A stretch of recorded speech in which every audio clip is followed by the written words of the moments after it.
Assalamu alaikum, everyone. It's now 3 o'clock, and inshallah, we will start our workshop on Muslim parenting. And we will be, inshallah, starting with Dr. Omar Suleiman. And as you all know, he is the founder and president of Yaqeen Institute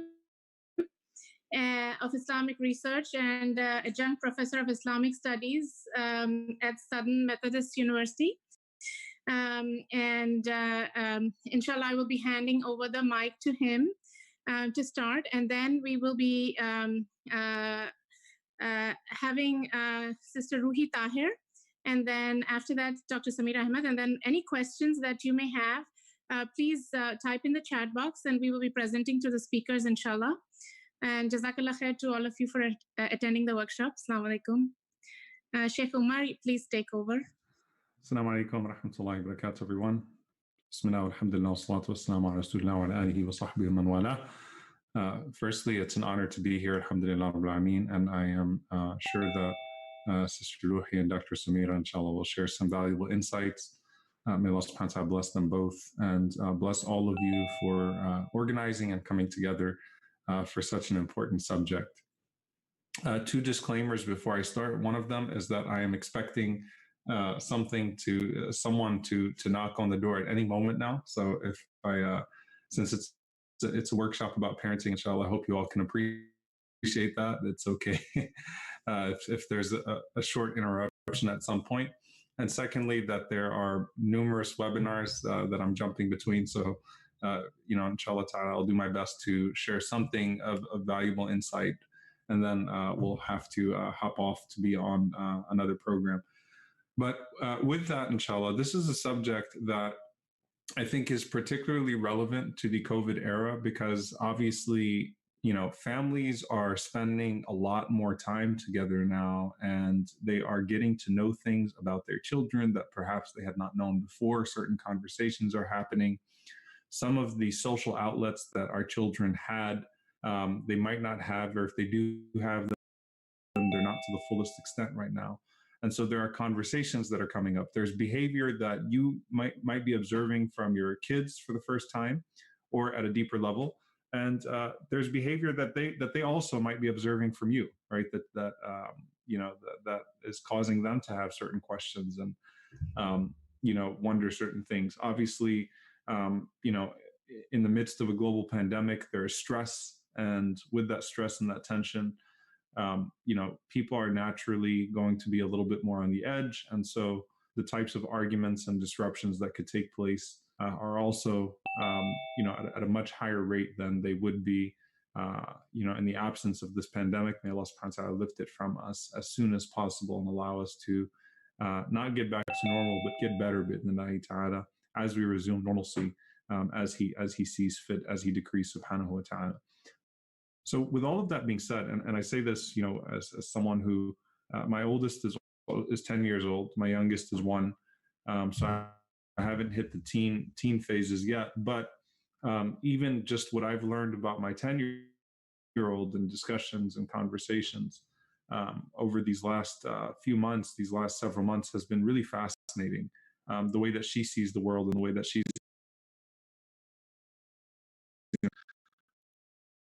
under lockdown and having clearly to the idea of observable behavior and the impact that has on formulating a strong Islamic identity for our children. And I want us to appreciate a few things, inshallah ta'ala, if we can.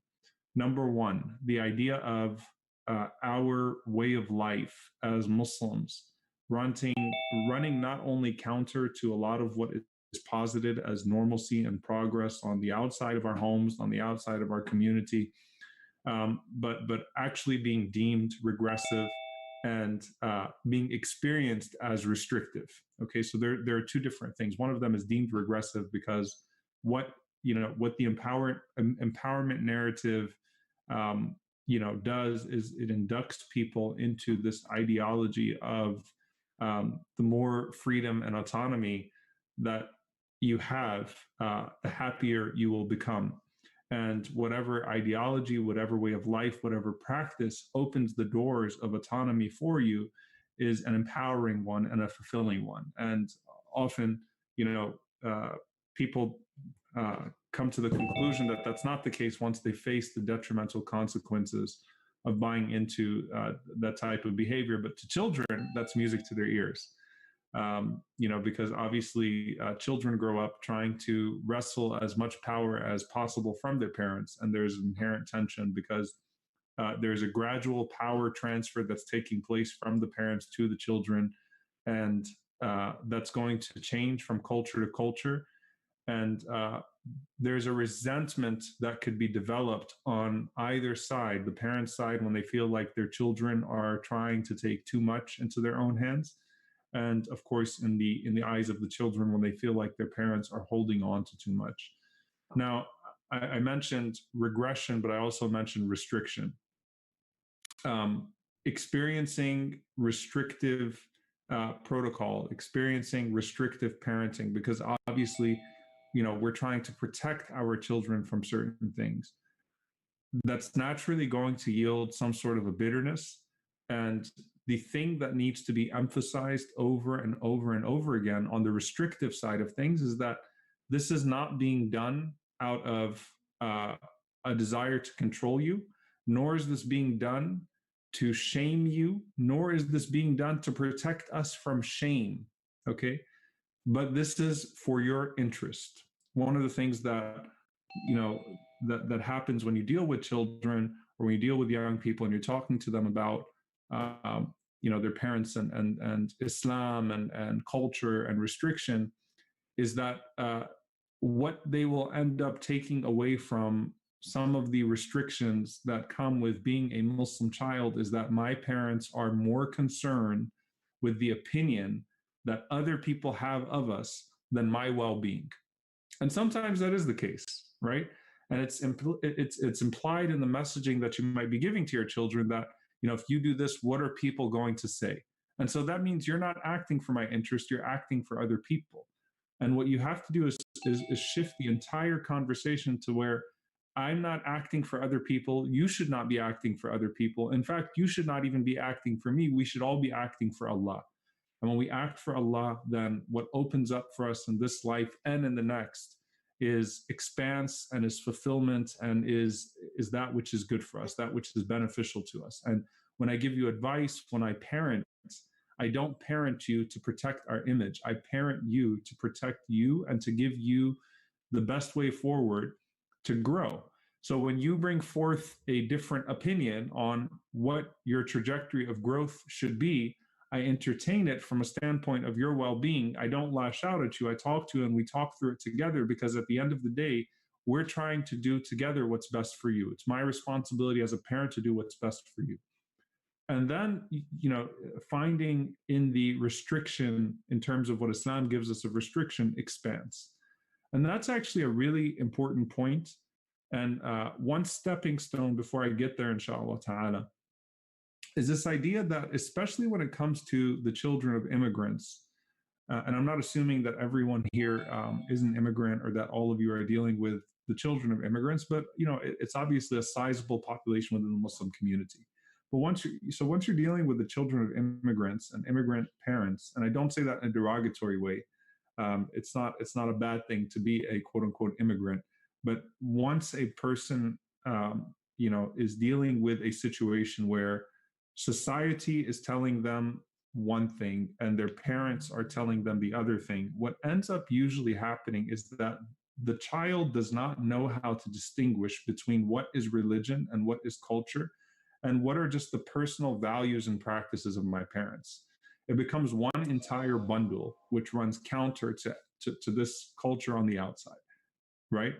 And it's important for us to distinguish between those things and to let religion be the highest guide possible. And so when there are elements of our cultures that are not productive, that are not necessarily Islamic, and we might have made those assumptions, and they unnecessarily dampen the relationship between us and our children, then we also have to show a willingness to compromise on some of those elements of culture.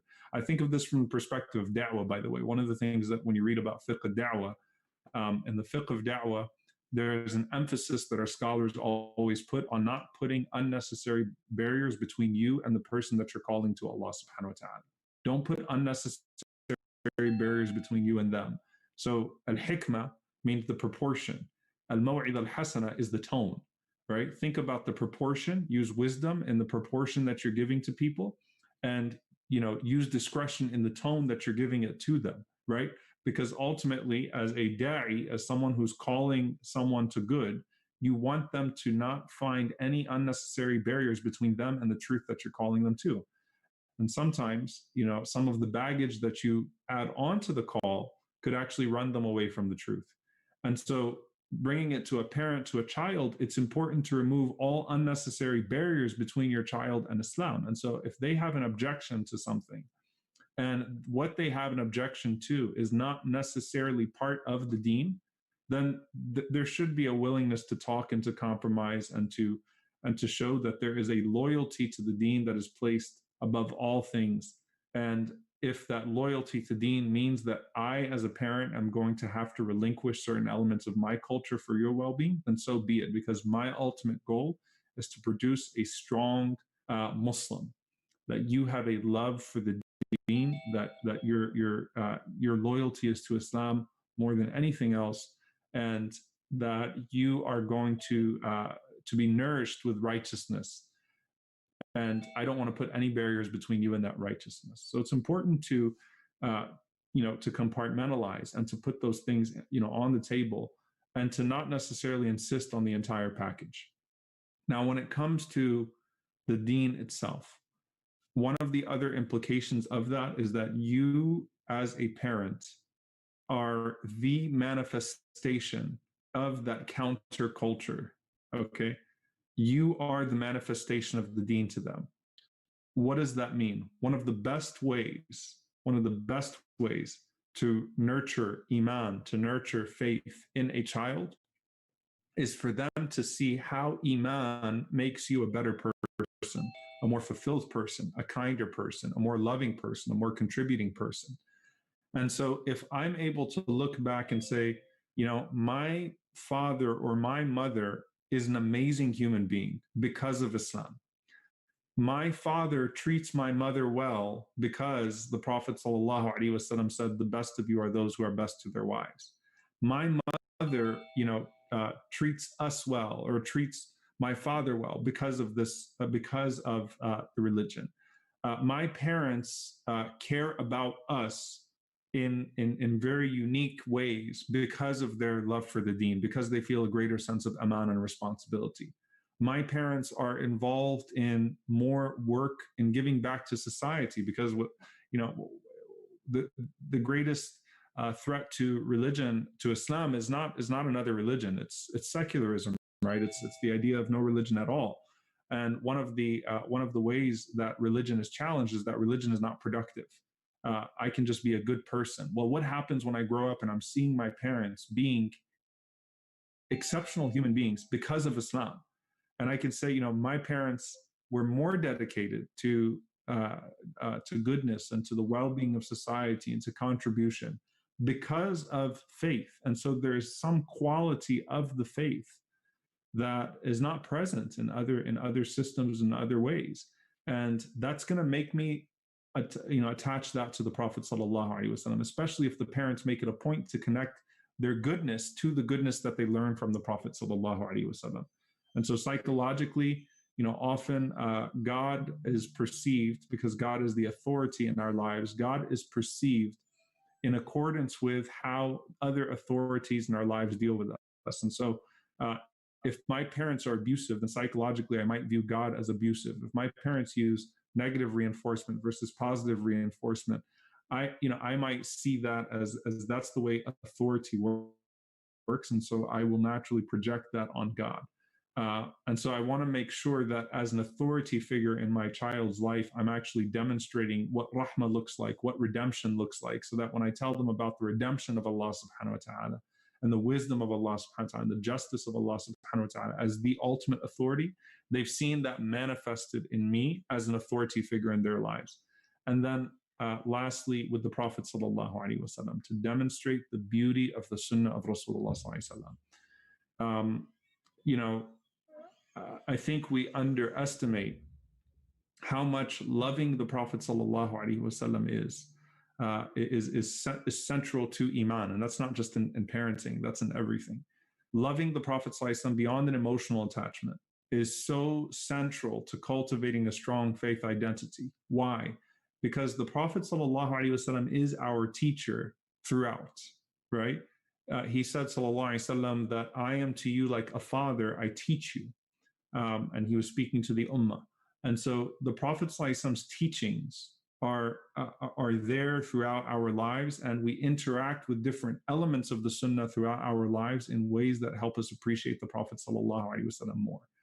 And so it's important for us to create that connection to the Prophet ﷺ first by demonstrating that connection to the Prophet ﷺ in our own lives.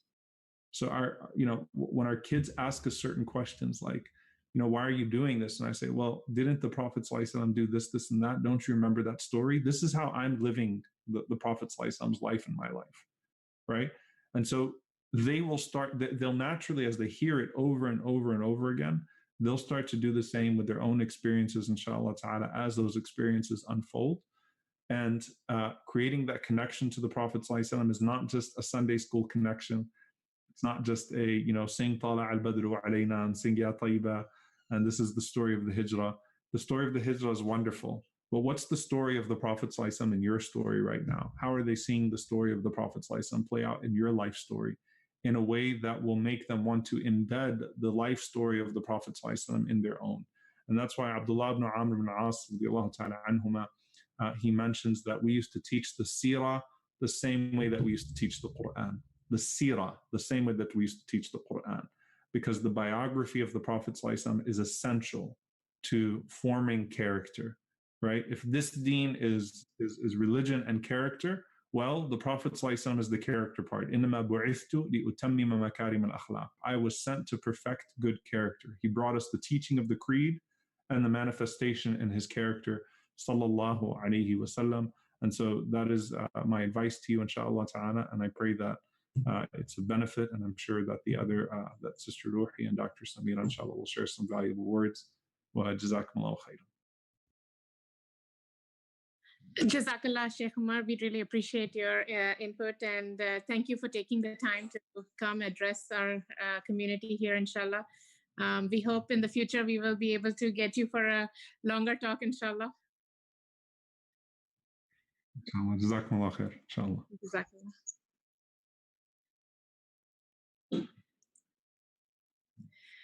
Assalamu alaikum, everyone. Now I would like to introduce Sister Ruhi Tahir.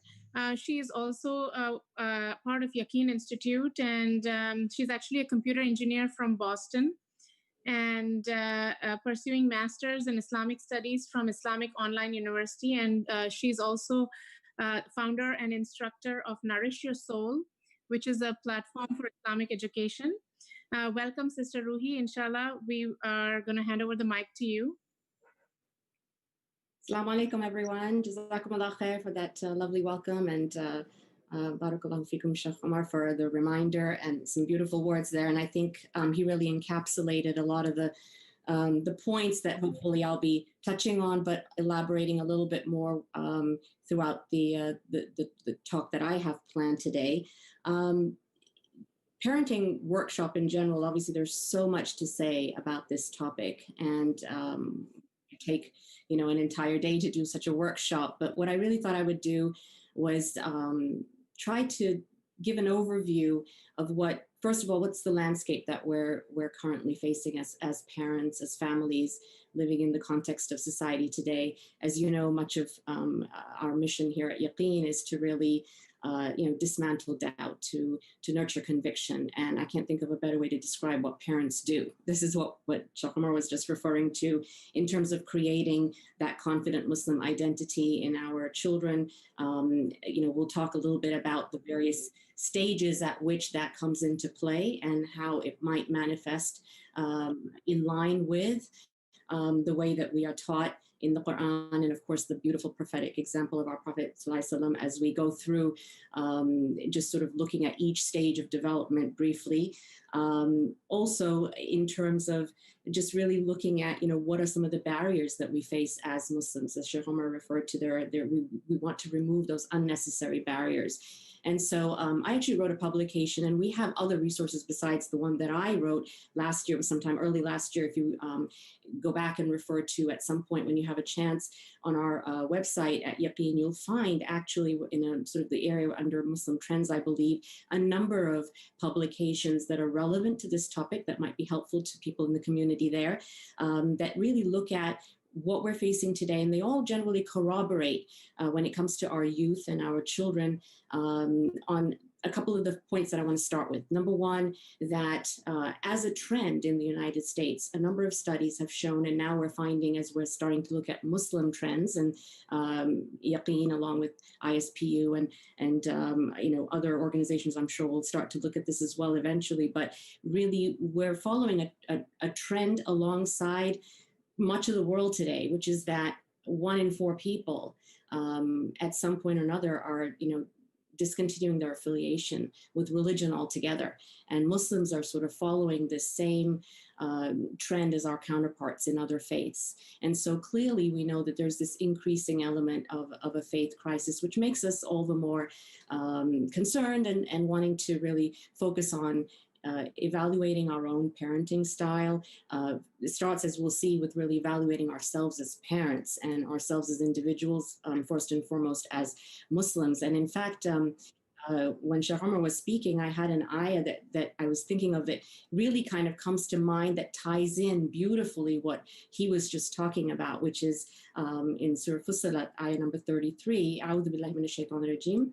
Allah subhanahu wa ta'ala says, and who is better in speech? وَمَنْ أَحْسَنُ قَوْلًا مِمَّنْ دَعَا إِلَى اللَّهِ وَعَمِلَ صَالِحًا وَقَالَ إِنَّنِي مِنَ الْمُسْلِمِينَ. And who is better in speech than one who invites to Allah and does righteousness and says, I am of the Muslims.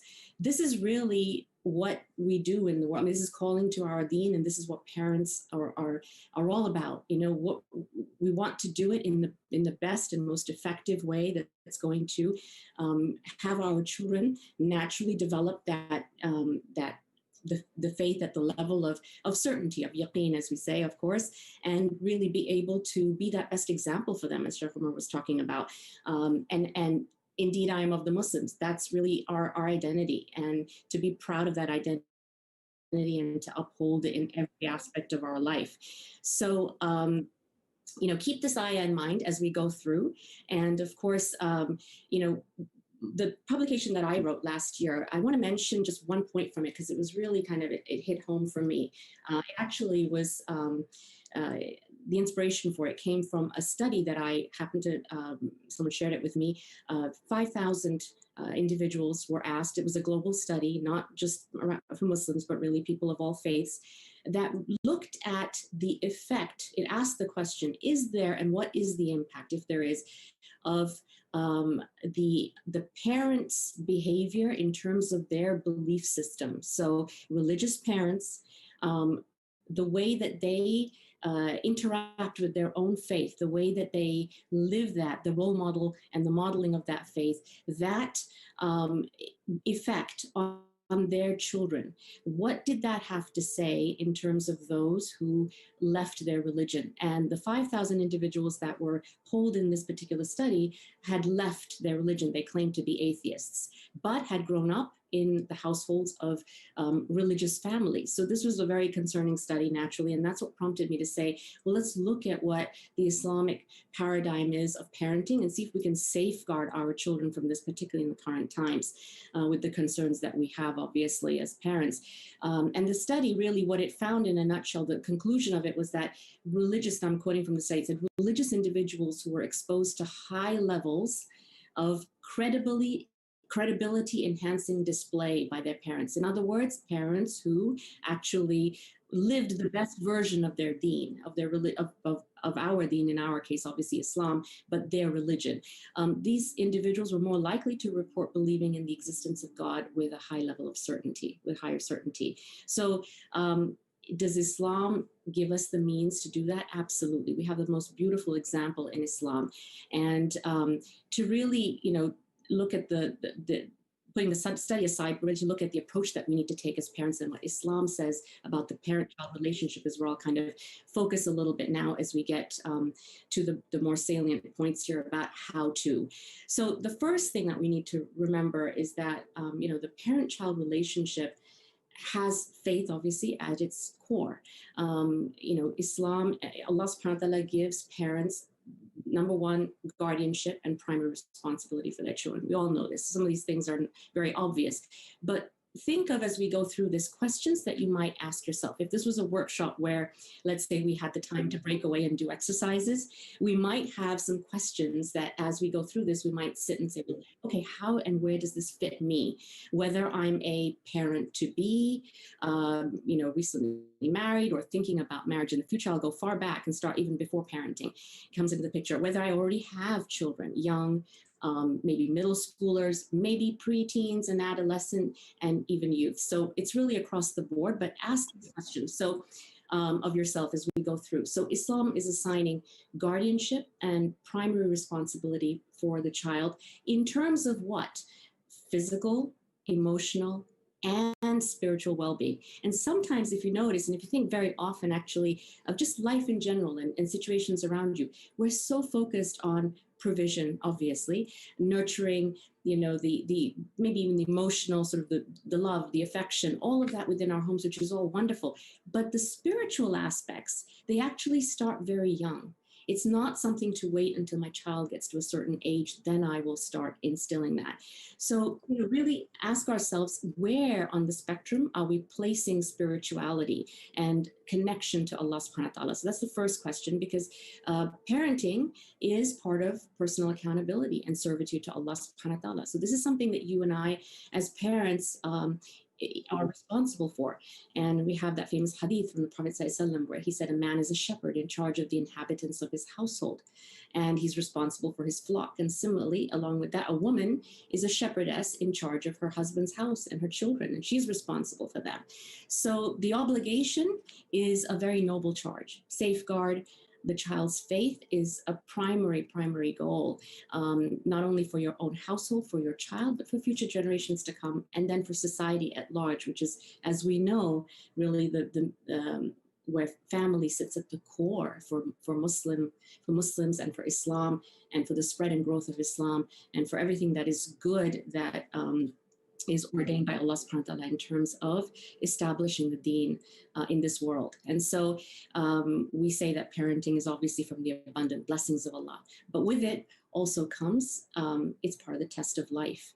And so it will demand sincerity, it will demand a lot of effort, a lot of patience, and gratitude for everything that comes with that.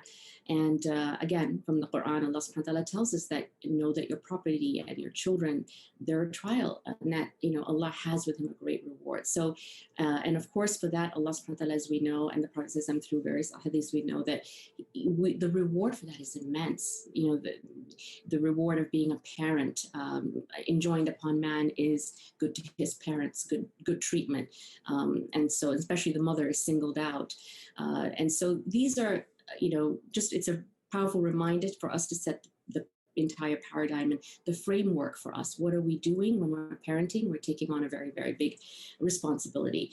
And that's something to remind ourselves of regularly, is that I know I have a lot of things going on in my life, but this aspect of my life has to have a certain amount of deliberation and focus and direction. And, mashallah, obviously your community is looking to that, for that, and to looking to better itself in that regards. May Allah subhanahu wa ta'ala reward everyone here.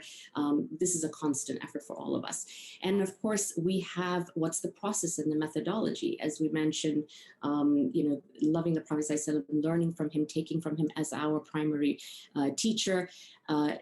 How and what did he come here to do? He came here to give the message. And I'll be talking a little bit about emotional and moral intelligence, which will tie in nicely to some of the comments that Sheikh Omar made earlier, as we get to sort of some of the rest of this. But right now, for the purpose of this point, he's our teacher. He came and brought the deen to us and what is in the Quran, embody that in essentially as the living example of it for us to take. Along with that are the narratives of other prophets in the Quran.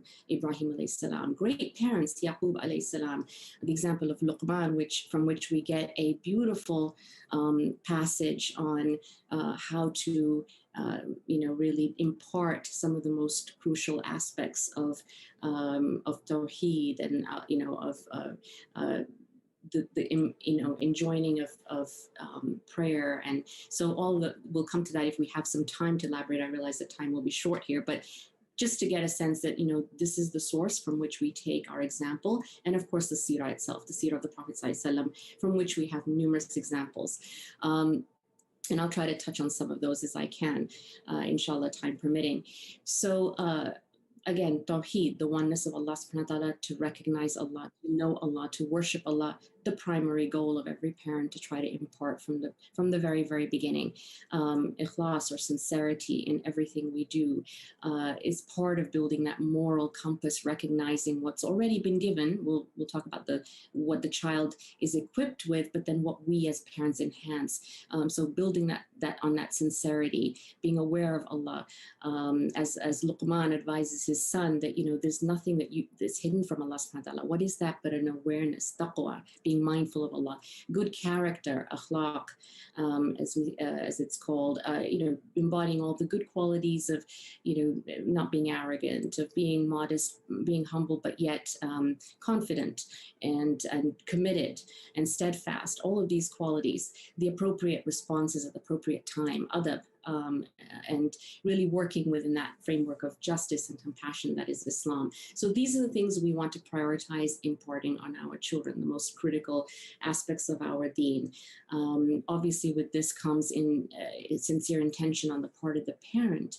And not only that, but along with that intention is tawakkul, trust in Allah subhanahu wa ta'ala, and making dua, supplications. It's one of the supplications that is of the accepted supplications, as we've been taught by the Prophet ﷺ, that of a parent. So dua even for one's offspring prior to conception, prior to birth, to pray for righteous offspring, as did the mother of Maryam, in a beautiful story in Surah Maryam, where she's seeking protection in Allah from the evils of shaitan for her unborn child, and future progeny to come. So subhanAllah, that's foresight, that's thinking ahead, that's planning. This is the kind of planning that will help to set the stage to be able to instill that faith and to raise those confident, Muslim identity in your children. And then again, as I mentioned earlier, the advice of Luqman is a great passage. I will not read the entire passage here for the interest of time, but the first and primary thing is not associating anything with Allah, teaching the child the importance of the oneness of Allah. Children have that ability. They innately come with the fitrah, an inborn inclination towards Allah subhanahu wa ta'ala. This is an opportunity for us to nurture that from the very earliest days, taking the importance of parents, when that respect is there from the earliest age, with love, with compassion, then naturally the child will look to emulate and to follow the parent. Allah subhanahu wa ta'ala says, be grateful to me and to your parents. And so we know that the love and respect for and honoring of parents comes second only to after Allah subhanahu wa ta'ala and the Prophet sallallahu alaihi wasallam. And so these are some of the qualities that we can take. That's a wonderful passage to use as a workshop in and of itself, to really learn what are the important things that I need to be discussing with my child, and then taking examples from the seerah, from the lives of the companions, to be able to try to, through story forms, maybe for the younger children, or just as discussion, as Sheikh Omar was saying, conversation with your children. They're intelligent, they're capable. We just have to make sure that we make the time for that. So there's instruction, there's wisdom in these passages in the Quran. There's advice on how to serve and worship Allah subhanahu wa ta'ala. They teach us how to interact with creation, with other people, with confidence, with perseverance, with humility, so that when you're faced with some of the barriers, and we'll talk about the barriers in a minute, how well equipped is my child to be able to go out there and be able to, walk with confidence, be able to actually be a person who will carry that message in a way that will actually bring benefit to themselves and to others. So this kind of perfection of our deen and the balanced nature of Islam in a very holistic way is presented through the Quran and the Sunnah. And we can use that as tools for us to not only increase in our own, it's an act of worship to obviously to learn, to teach it, to live it, but also to impart it on our children, obviously. And it will also increase the bond between parent and child. And of course, we know that with this comes, the result of that is that the Prophet has taught us that when a person dies, everything is cut off except for three things. And one of those things, it's the righteous child who will make supplication. So you'll benefit from that, inshallah. That is a beautiful result and reward for that.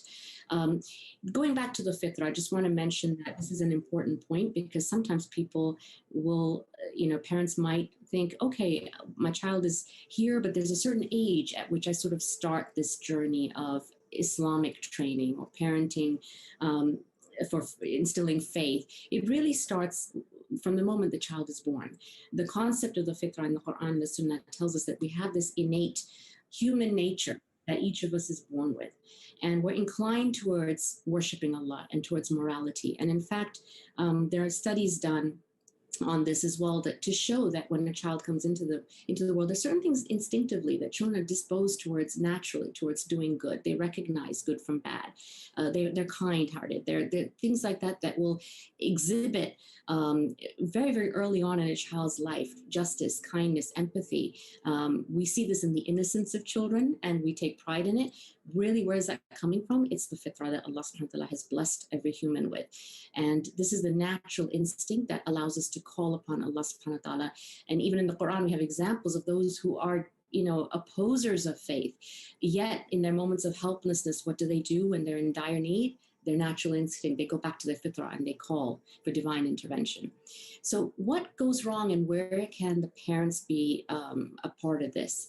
Well, we have a very powerful hadith from the Prophet ﷺ. He said that he speaks directly to the role of the parent in this. And he said, no child is born except on the fitrah, meaning on this way, inclination towards Allah, towards Islam, that then his parents make him Jewish or Christian or Majid. And so the child has this natural inclination to recognize and worship Allah.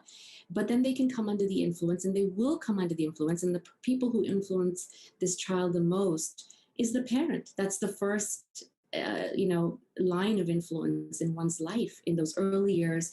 And today, particularly, this is actually really a nice point that I was going to tie in that was mentioned earlier, that being in this COVID era, what better a time. I was thinking that this actually brings us a lot of benefits, that yes, we're on top of each other. Maybe there's frustrations, maybe there's things but it's a great time for parents to increase that influence, right? Because you're just spending more time and children will naturally be, just looking to and absorbing. And I always say this, children scrutinize their parents. They scrutinize every little thing. They're watching you. And so no matter how young they are, no matter how old they are, we're always children to our parents. So the parents will this hadith teaches us, they'll either nurture, they have the inclination, they'll take that fitrah and they'll strengthen it. And that's really the moral compass, the instilling of faith, making them confident Muslims, giving them that identity. That's the role we play, right? So we're either going to do that, or a parent, God forbid, will teach them to reject it, deliberately or inadvertently. And some of those barriers really can be very inadvertent. So we shoulder this primary responsibility to create this optimal environment for that fitrah to thrive. And that's where we'll see sort of where this term today, moral intelligence, I'll come to that a little bit later, where we want to strengthen that moral intelligence. So the child knows that when I'm confronted with the dunya, with the world around me, I can make the right choices. And I think many of us are facing that concern, particularly in the times we live in today, especially with our older children. It's a little easier when they're younger. They still look to us, but what happens when they reach that adolescence time frame and they're questioning things? So I do want to make sure I get to that as well. But this gives you a sense that, we can play a very crucial role and do play a very crucial role in this. So self-esteem and this Muslim identity. What are some of the factors that can be, that we need to be aware of that can actually affect that? And if we strengthen it enough, inshallah, the child can overcome it. One of the first things to consider in, again, the context of the life we live in today, the times we live in.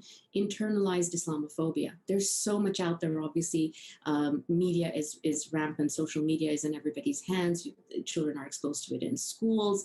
Right now it's online, but obviously have been up until recently. This is where, one internalizes. It can take a firm grip, and it speaks directly to some of the things that were discussed earlier about, impressions of the religion that can form within the child that may be very, very inaccurate and very negative in terms of the perception out there. They absorb that, and it will create fear and doubt and maybe distance from Allah subhanahu wa ta'ala and from the religion itself. There are also a number of prevalent other root causes, both outside the home and within the home, maybe trauma or certain experiences in life that deserve a discussion of their own. All of these can have detrimental effects on faith. So parents will have that increasingly crucial role now to overcome these challenges, to be very keenly aware of what's the conversation going on within my child, within my home. We create that foundation and that proper understanding of the core beliefs of our aqidah, of who is Allah subhanahu wa ta'ala in our lives, who is the Prophet sallallahu, as Sheikh Omar said, to build that love and nurture that love for both in a way that will have us have a place to go to look, to say, okay, this is from where the lens through which I look at my life. This is how I contextualize my life through this lens of our deen. And so when it comes to not just my ritual prayers, my rituals of worship, but also in terms of when I'm interacting with people, when I'm in the workplace, when I'm at school, all of these things with my friends, it's going to apply everywhere in my life and allow me to have access to, and strengthen me with the way to respond in those situations, even when they're challenging. Inculcating the love of Allah is part of that, right? So where we can say a lot about this too again, but I'm just touching on these points because I know, and again, ask yourself these questions as we're going through, that where in our home, in the way that we communicate with our children, are we making sure that we understand what are the factors that might be affecting their thinking. Do they have any questions? What are their questions? How many of us know the questions our children have about why we do something in our religion, or what the belief is, or what they might have just read on a ticker while you were watching the news, and it planted something in their hearts that needs to be addressed because they're not understanding of the images, horrific images they're seeing that they can't make sense of. So inculcating love for Allah. This is something that it's not sufficient for us as parents to kind of leave this to just, okay, when we're on the prayer mat, when we're, fasting in Ramadan. Ramadan feels like the most religious time of year. It is very, very obviously it's the most important and critical month in terms of obviously fasting and so forth. But that's not the only time. We inculcate love for Allah, again, from day one, and in every aspect of our life. So that awareness, how do we do that? Knowing who Allah subhanahu wa ta'ala is, names and attributes of Allah, studying who He is so we know His qualities, His attributes, who Allah is. You can't get through a list of more than 2, 3, 4 names of Allah subhanahu wa ta'ala and just even a few sentences about them, and you just instantly feel that draw. Many of us weren't given that, other than maybe the way it was taught in elementary, or in our weekend schools where I hear the names of Allah, memorize them.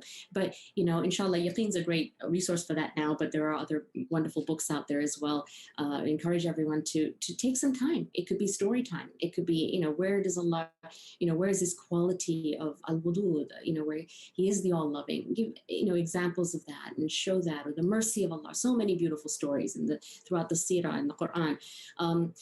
Self-esteem can come from, realizing and having a child realize that you are the most noble as a human being, as a child, as a person. Allah subhanahu wa ta'ala has created us as His most beloved and noble creatures, servants to Him.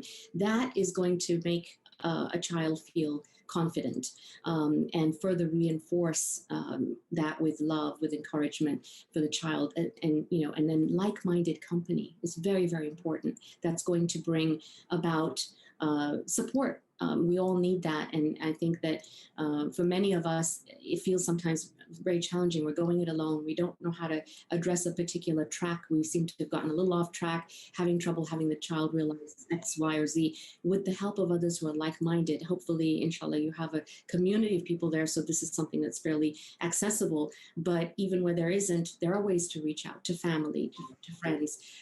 Even it just takes a few good people around you. The masjid, obviously, great emphasis on collective effort as exemplified by the prophetic model of family and community life. The companions as role models, the companions of the Prophet ﷺ. Many of them actually, as we know, the stories really start from their youth as children. They grew up around the Prophet ﷺ. There's wonderful stories there that can be abundant fruit for our children to nourish their minds with and encourage them to emulate those praiseworthy characteristics. They're phenomenal role models.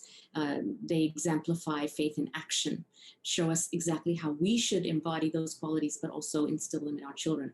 Fortitude, conviction, but also empathy, kindness, as is in the forefront of the Sunnah, the Prophet ﷺ. Not being self-serving and individualistic as we see the mindset of today, but encouraging these positive qualities while safeguarding against things like arrogance or bigotry and negative qualities that are rampant as well. What are some of the barriers and the adverse effects that are within the home that we need to address briefly, and then inshallah we'll try to look at the prophetic model a little more closely to wrap up. When one or both parents are not practicing Islam themselves, or barely practice at all, or this is going to be a problem, and it's obvious, right? It's an obvious thing to state, but it's bound to have an effect on the transmission of their faith, of our iman to our children.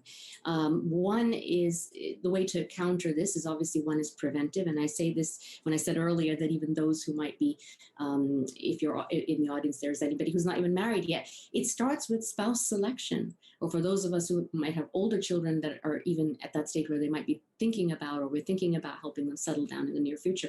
Spouse selection is such an important aspect. Looking at your future partner as someone who's going to be a parent to your children, and what aspect of deen, where does the deen play in their life, in what's important to them. That's the preventive side of it, to make sure and safeguard against this particular barrier. The other is the corrective, because many times we're in situations where we have to remind ourselves it's never too late to start now. Maybe we came into the deen a little bit later, maybe now we're looking to build on that. Alhamdulillah, Allah subhanahu wa ta'ala, the door is always open. So in this situation, it's a work in progress. So now we journey together, parent and child, learning together and trying to instill faith in both of us at the same time.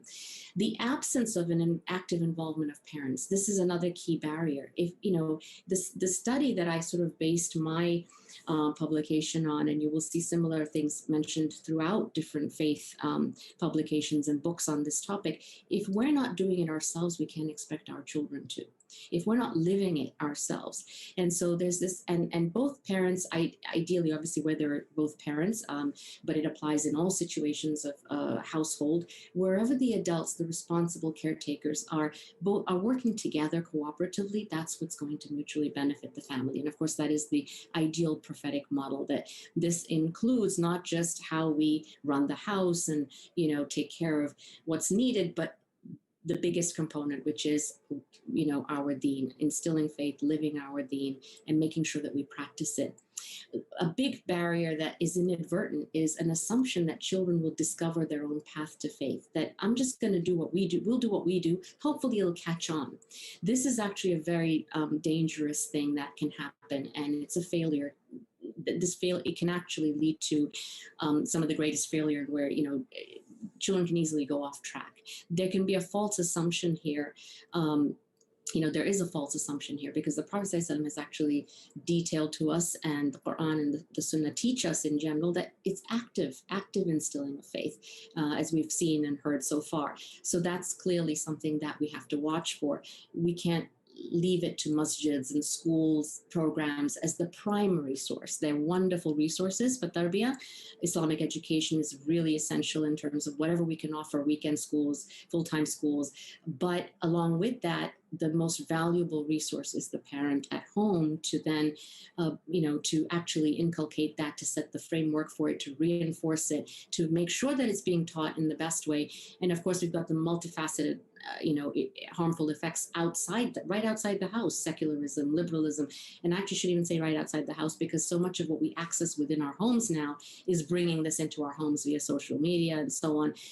But, atheism, Islamophobia, all of these things children are exposed to on a daily basis. So we really need to be very, very aware of that. And this is, again, one of the benefits of the COVID era we're in, is that we can use this time where we're now in a position where some of that can be as a protective shield. The child being at home under lockdown is actually somewhat beneficial here, that we can work with our children to try to, recalibrate that moral compass and to instill and give really nice, doses, healthy doses, daily doses of what it is to be a confident and knowledgeable Muslim. So prioritizing, secular education over Islamic education, that's another common modern day, phenomenon. If I need to get my child educated so that they can stand on their own feet, yes, very important. Islam is built upon knowledge and education, both religious, which religious should be foremost, and secular, to take advantage of Allah subhanahu wa ta'ala's amazing creation and what he has to offered us in the world, with the blessings of the world, to do good with it. And so, of course, knowledge is important, and education is important, but to have at the core of that, never compromise the religious education, even if it means spending a little bit of time every day to try to instill that in some form. Knowledge is that essential tool that we as Muslims must, as parents, need to make sure that we first and foremost, because we're going to be the primary source for our children at the moment they enter this world. So I, as a parent, need to be responsible even during their most earliest and formative years to make sure that I know and I have a good understanding of Islam. So we never stop learning. I mean, we know this is the path to Jannah, right? Allah subhanahu wa ta'ala blesses anyone taking that path to knowledge, with the path of knowledge to Jannah. So we'll be blessed with Jannah. So this is important for us as parents to make sure that we're on that journey. We're always learning. We're not going to be experts, but we do the best we can.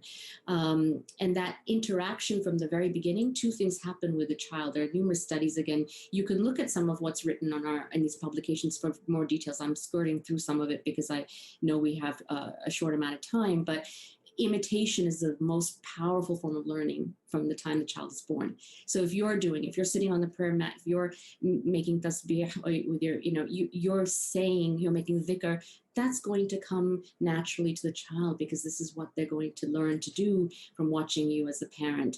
And then the interaction that we have with the child is the other way, observing, imitating, interacting. This is how social behavior develops. And with that, there are studies that actually show that you can impart empathy, moral sentiments, in other words, religion, in the same way. So alhamdulillah, we have these great mechanisms in front of us that we know are effective. And so we can use them not just as parenting techniques that are used in the secular world, but really our deen teaches all of this at the core. And so as long as we are informed correctly, inshallah, we will impart that. But if we ourselves have either any level of doubt, if our level of conviction is not there, if we are uninformed or misinformed, or we misunderstand because of things that maybe, again, Sheikh Omar alluded to this, mentioned this, but culturally, what are we made up of? How much of that is culture? How much is religion? These are questions now to, again, maybe ask yourselves later, where am I, where's my understanding in this particular area when it comes to separating culture and religion? And there's plenty of room for culture in our deen, but there are certain lines and boundaries when it comes to our beliefs and practices that we do have to observe and stay within. And of course, that can have a tremendous impact in terms of how the child views Islam, whether they see it as very, very oppressive because we're very hardline, or they see it as something that is just cultural, where as long as I, fast in Ramadan or show up for Eid, Salah, I'm giving extreme situations there, but I think everyone understands. So parenting with ihsan, with yaqeen, with certainty, with excellence, ihsan, is to really have that sincerity within ourselves, make sure that we take out all of the creases. If we don't understand something, get the answers, ask. You have resources available in your community, resources like yaqeen, resources, your imam, starting with your own imam and your local, programs. Get educated, get online if you need to, and obviously with some discretion, there are a lot of resources out there that are very good resources that we can use, and that will help us build that yaqeen in our children. If we don't have it, we can't impart it. Iman is something more than, we use the word for faith, Islam and Iman, kind of synonymously, and there are times when they do mean the same thing, but when they're mentioned together, there's a distinction. And Iman really, it has to be threefold: from the heart, and then expressed in our speech, and it has to show up in our actions. So that means beyond prayer, charity, and fasting, which are actions, of course, of worship, acts of worship, we also need to have that in our character. Manifestations of Iman will be in our sincerity. Our character traits is honesty, modesty. What is the child seeing me do? Or my children, how do they see me when I'm with other people? How do I treat my parents? How do I treat my neighbors? How do I treat my friends? How do I interact with, whether it's in a business setting, at home? All of these things are going to affect. And as I said, cultural bias, societal norms, all of these things will, when, if we can either exceed the limits of the religion or fall short by not having the right framework, the right lens. So correcting our own, cleaning our own lens to make sure that it's actual and it stays true to the Sunnah, to the Quran and the Sunnah, and then we can, inshallah, give that complete, holistic, balanced, faith identity to our children, and then that will help safeguard them, particularly today where there's this, increase in secularism, the call to a more progressive and reformed Islam. For a lot of people out there, that's very confusing. You're saying Islam, you're saying Islam. What's real here? So these perceived conflicts and misconceptions that have arisen, we have the answers to that. They're not that complicated, but we do need to, make sure that we kind of stay focused and keep that, stay along the moral compass that we've been given. So resources, I will mention this is one of the final points here in terms of some of these challenges, how to overcome them. Resources, community-wide awareness, as I mentioned before. Your local masjid is the best place to start. Sometimes just to be able to instill or help with something that maybe a challenge we're facing at home, we're not always the best messengers. Sometimes a child has a bias that, it's just mom and dad. How many times does that happen, particularly as they get older? A friend or a close relative or someone who is well-intended and has the knowledge and the information may be better at imparting that same message or getting through to the child. And so that's an important thing to utilize the resources around us. And this needs increased awareness because I think so many people suffer in silence, but obviously support groups, weekend schools, and particularly when they're back in session, inshallah. But even now, we can have a sense of community with the current situation, and taking advantage of when needed outside resources, counseling and so forth as needed to try to get back on track where there's challenges. First and foremost, though, is a daily regimen within our own home of the dhikr, the mention of Allah subhanahu wa ta'ala, having that connection within our home. Practicing what you teach, again, going back to that study I started with and others like it, we just need to make sure that we have that credibility with our children in order for them to not reject that. They will sense contradiction. They will be looking at you very closely. So inconsistency can be a major problem.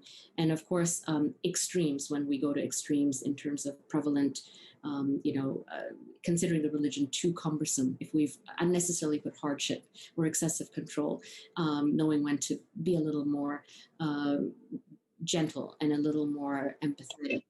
These are the things I think that are some of the points that we have to ask ourselves. Am I doing that in any way? Am I facing certain challenges? Is my child hesitant, for example, to read Quran because I'm asking them to read too much every day? They're challenged by it. Maybe they can't read so well just yet. So maybe I need to take it in smaller steps. It's fine to do that as long as we're working toward the goal. So avoiding any kind of extremes and trying to strike a balance. I'll mention one more thing that I think is important. I know a lot of parents out there are struggling right now. And we have to remind ourselves that at the end of the day, with all of this effort that we are putting in, and as long as we stay sincere, we have to remember that it's the qadr of Allah, divine wisdom and divine, destiny at the end, that Allah subhanahu wa ta'ala knows what is best for us, for our family, for the parent, for the child. Yes, we have to have empathy and compassion, and the distress and the pain of having to deal with religious conflict within the home is a very, very challenging thing, no doubt, and very scary for most of us. As particularly we're conscientious parents, we want our children to be successful in every facet of their life.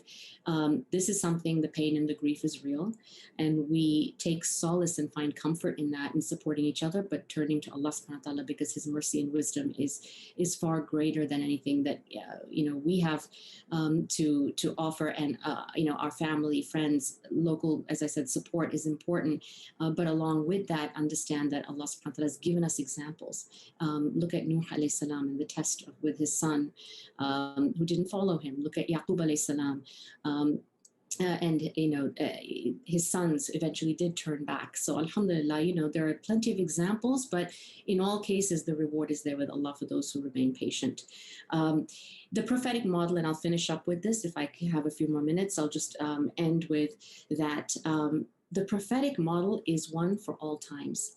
The beautiful example of the Prophet ﷺ is where is our go-to. When we say, how do I do this? That's the answer. And yes, it does require something that, essentially if I get around to a follow-up publication on the one I wrote, it would be to then take this prophetic model that I kind of mentioned briefly in the first one, to really elaborate on that, along with employing one of the most beautiful aspects of how the Prophet ﷺ had this amazing ability with his emotional intelligence, which I want to define, and moral intelligence. These two together are the vehicle for understanding how to be the best parent we can be. And that's really the critical message of the prophetic model. It is not just that he was there to lead and to establish the most beautiful community and the first Muslim community. Of course, he did that, but it's really the effect of that long-standing to today until the end of time that we take as an indication that in there is guidance for parents. So inculcating the prophetic character traits. What did he do? He had these optimum qualities, right, that we can emulate. We're not going to be as perfect, of course, but we can try to do that. Modeling faith in the best way, nurturing the relationships, building trust with your child. Credibility at the foundation, as I said, showing compassion and empathy while maintaining a disciplined household, self-discipline for myself first and then for everyone around me. That's ihsan, right? That's excellence. Looking at his own actions and allowing ease, making sure that he's striving for excellence himself. But what did the Prophet do? He allowed for ease wherever possible. Our deen is one of ease. Allah wants ease for you when it comes to the actions of others. So being particularly kind and affectionate towards children, as we know from so many stories in the Seerah, investing his time and attention in those around him.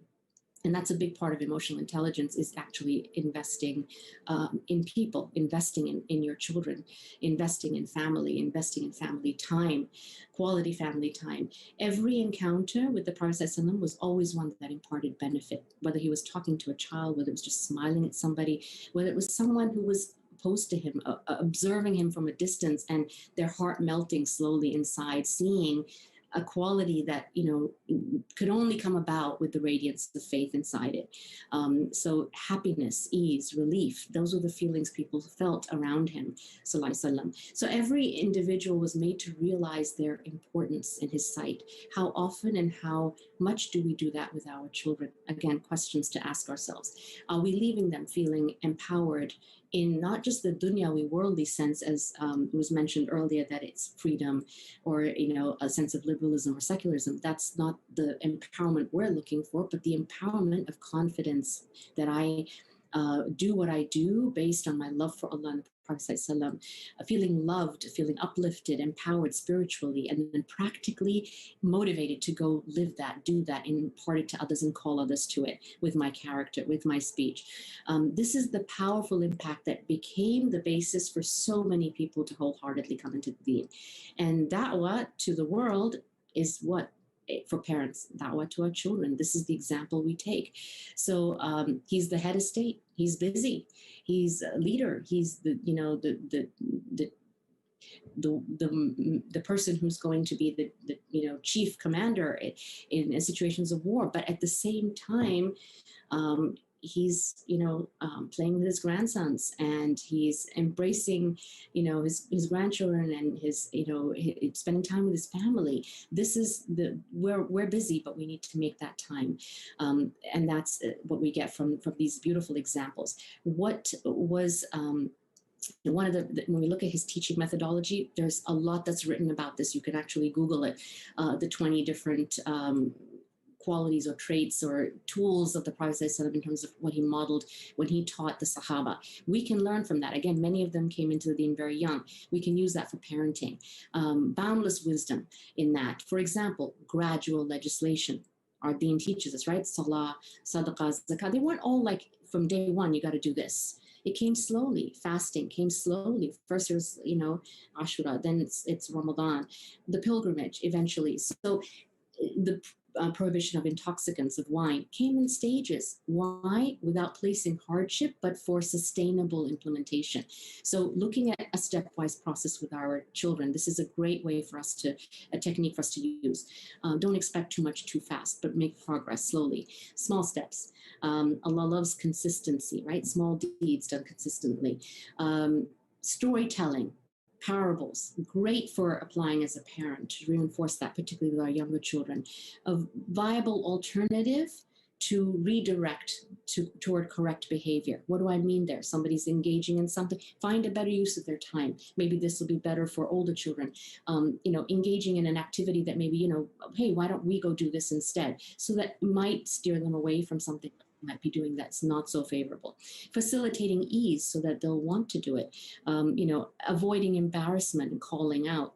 The Prophet was you know, uniquely blessed with this level of emotional intelligence. What is emotional intelligence? You can gather from what I'm saying here. It's that ability to really understand what's going on with somebody, with your child in this case, figure out what's the emotion behind it, what's motivating them, and how do I direct them towards the right action plan. And that's really what the Prophet could do with anybody. We have a beautiful example of the hadith of the Bedouin, right? He came in to the mosque and he relieved himself, and the Sahaba were just aghast, and you know, and they were about to, but the Prophet said, no, don't stop him. And when he was done, he eventually admonishes him gently and says, this is a masjid, we don't do this. And what was the emotional intelligence at play there? What did he end up saying at the end? The man was so, you know, he said, you know, he prayed for himself and for the Prophet only. He was so, you know, so taken by the care that the Prophet gave him, because the Sahaba got, you know, naturally and visibly upset when they saw this. But the Prophet was actually, he was able to in that moment ascertain that this is maybe someone who is new to the deen. Maybe they don't know. Maybe how often do we judge? How often when we see somebody behaving or acting out in the wrong way, a child, an adolescent, someone in the masjid, how often do we turn them away inadvertently without, you know, by making a judgment, a poor judgment, when they might have come just looking for something. There was the incident of the young man who asked the Prophet if he, you know, he wanted to commit zina. And what did the Prophet do? Instead of, you know, you can't imagine that question being asked in a masjid today of an imam. But he said, no, I mean, you know, he gave the example. You wouldn't want that with your mother, with your sister, with, you know, with somebody you love. You don't want that for yourself then.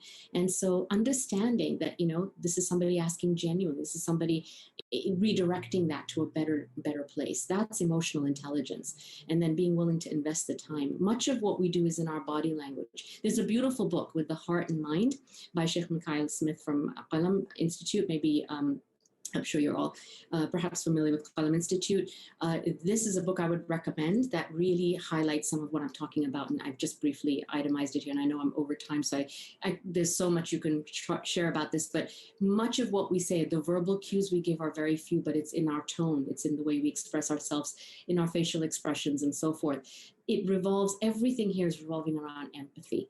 And that's the message to portray. And all of that becomes a vehicle to do what? To give your child the moral compass. That's where moral intelligence comes into play. What is moral intelligence? We want to give our children nasiha. We want to teach them the deen. We want to anchor them in faith, right? How do we do that? That in a way that's going to be effective through this empathetic approach, through taking that time, and even particularly I would say with the older parents of older children, because oftentimes they're facing the greater challenges in this area. Distinction between major and minor mistakes, avoiding harm where possible, taking the lesser harm, critiquing without denouncing. Things like this I think are important from this sunnah for us to inculcate. And this moral intelligence is the ability then to process. So giving our child the ability that fitrah they're born on, when they're faced with a moral decision, they can, you can steward them more effectively. This becomes the vehicle then to steward them towards managing themselves, towards realizing and attaining the moral goal. What is the moral goal?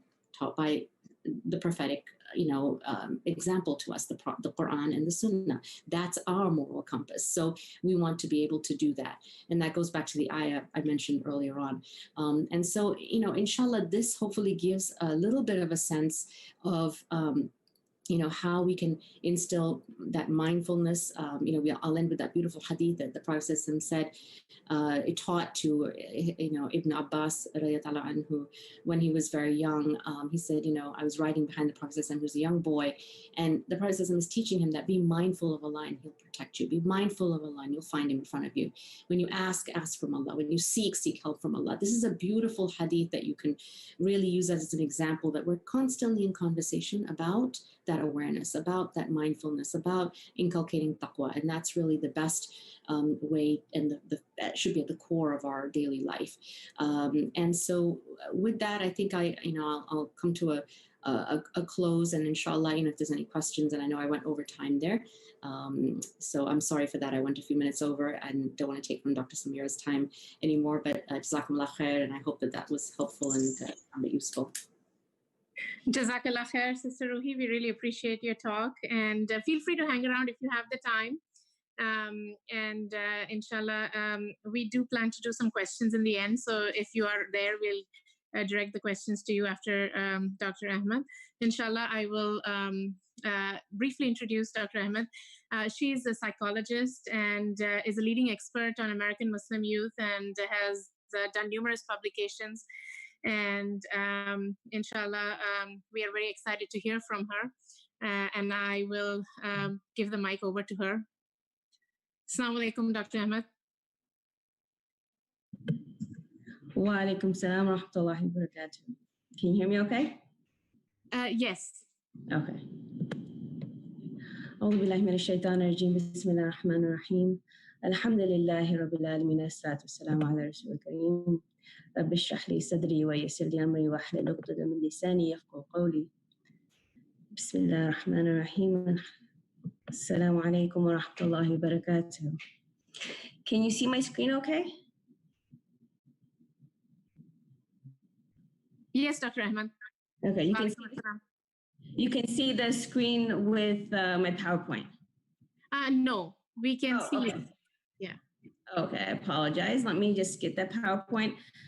I know for myself, it's easier to follow along. Sorry about that. Sorry for the technical difficulty. Okay, now can you see it okay? Yes, we can see the screen now. Okay, let me just pull this up in a second.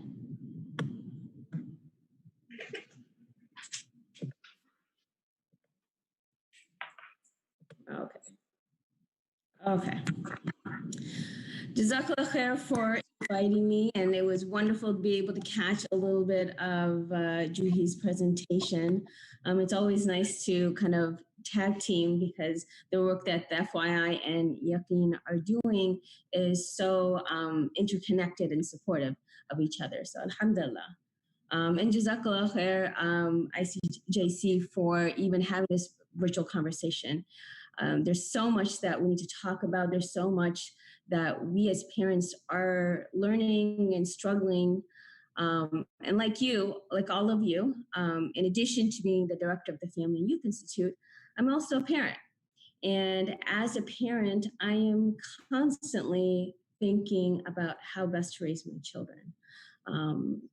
Raising our children so that they are anchored in this faith, as well as engaging their society, because both are important. We're here to make a difference, to make our communities better, invite them to Islam, and as a parent, really thinking about what do we need to be doing. And Sister Juhi really talked earlier about some of the tarbiyah opportunities that we have with our kids, and to really think about how do we engage thoughtfully, intentionally in religious socialization and tarbiyah of our children. And as I'm listening to her, and as we do the work that we do at the Family and Youth Institute, as a parent, I'm often struggling with, I've got three teens, and there are many days that even I'm stuck. And you're exhausted, you're trying to grapple with new situations and trying to understand, well, I know the theory, how do I apply this? And so oftentimes we need help and direction. And obviously, first and foremost, we should be turning to Allah subhanahu wa ta'ala and in these moments and asking for his direction and his guidance and making dua, because it's in these moments where we are closest to him and our duas are so meaningful. And as we're struggling with our realities, you can also turn to the Family and Youth Institute to provide you with direction, resources, and help, because one of the things that our focus is to really provide you. Our mission is to strengthen and empower you and your family with research and resources, so that you have the professional knowledge, you have the resources that you need to raise your children. So we offer a ton of free resources, which you can access by joining our daily list. We send articles on very different issues. And if you have issues that you're struggling with, you can always email us asking us for a resource on a topic. But we have a daily list. You can follow us on social media and find those articles as well. Or you can simply search our website, and all that information is here. But our purpose is really to make sure that we're providing our community with the resources that we need, right? And so with that, one of the biggest challenges that we often,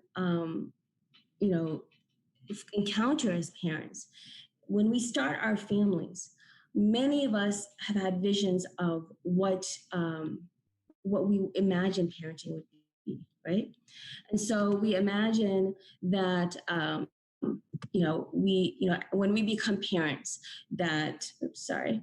we imagine that when we become parents, make the same mistake our parents made. We're going to be the best parents. We're going to do all these things to make sure we give our children unconditional love. We are not going to be hurtful. We have all these kind of imaginatory ideas of what we're going to be as parents. But then kind of the reality of parenting hits. The reality of this is tough. And many times we don't have good days.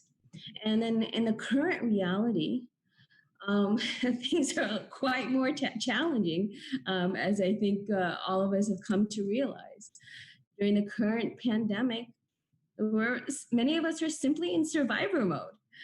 We're doing things we never imagined, saying things that many of us would be ashamed of if anybody heard us, if there was a camera in our house, because it is exhausting. It's frustrating.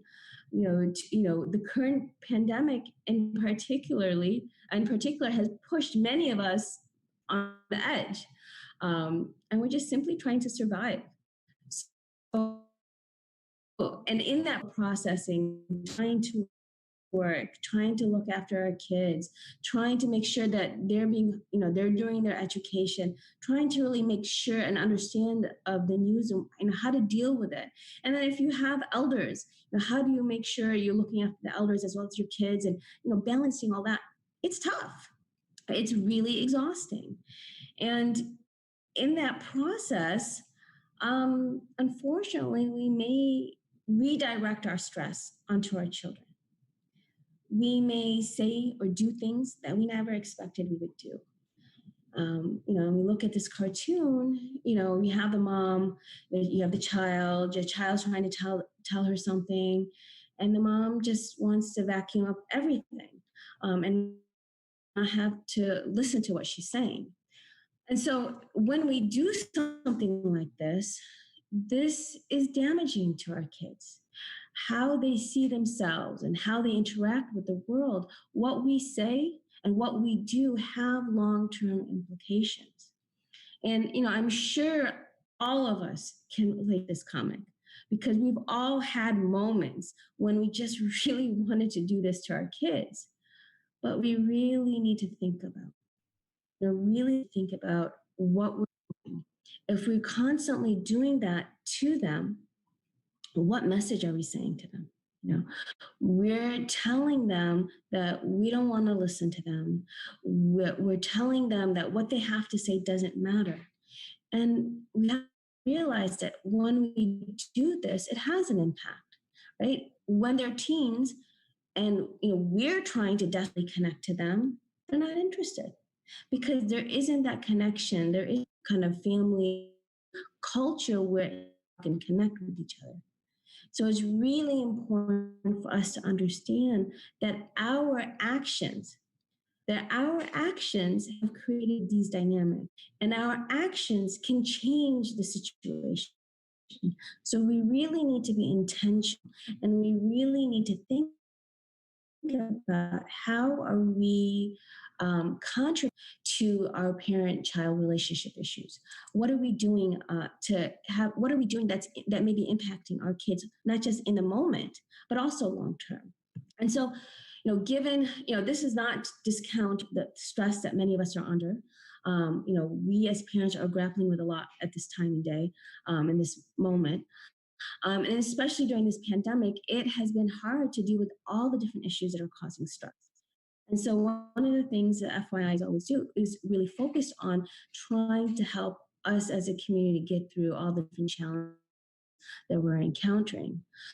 So we have this toolkit, the Well-Being in the Time of Coronavirus toolkit, which really talks about many of the different sources of stress that we're experiencing, whether it's managing stress and anxiety for ourselves or our kids, or it's, trying to get kind of the religious anchoring in that our kids may be wondering about, or we may be struggling with, or even just the logistics of working from home or going to school at home. All of these topics, and all the stress is also impacting our relationships with our spouses, with our elders, with our kids, and parenting resources.